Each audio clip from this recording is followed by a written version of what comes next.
राज ठाकरे नांदेड दौऱ्यावर मतदारसंघाचा आढावा घेऊन पदाधिकारी कार्यकर्त्यांना करणार मार्गदर्शन।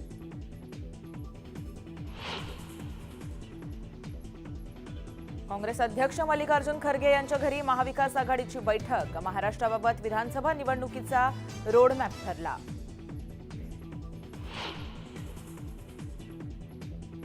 मनोज जरांगे यांची शांतता रॅली आज सांगलीत। मिरजेतील छत्रपती शिवाजी महाराजांच्या पुतळ्यापासून निघणार बाईक रॅली।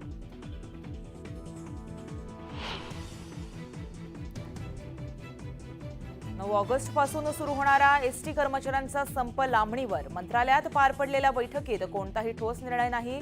सरकारने केली समिती स्थापन।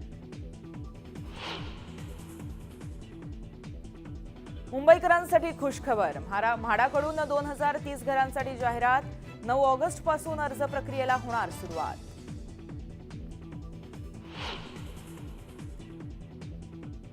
ऑलिम्पिक पदकाचं स्वप्न भंगल्यानंतर विनेश फोगटची निवृत्तीची घोषणा। मी हरले, कुस्ती जिंकली, आता माझ्यात ताकद नाही, असं ट्विट करत अलविदा।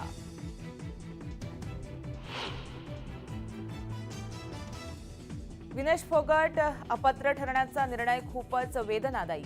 विनेश लढाऊ वृत्तीची असून निश्चितपणे कमबॅक करेल। रिलायन्स फाउंडेशनच्या चेअरमन नीता अंबानींकडून विश्वास व्यक्त।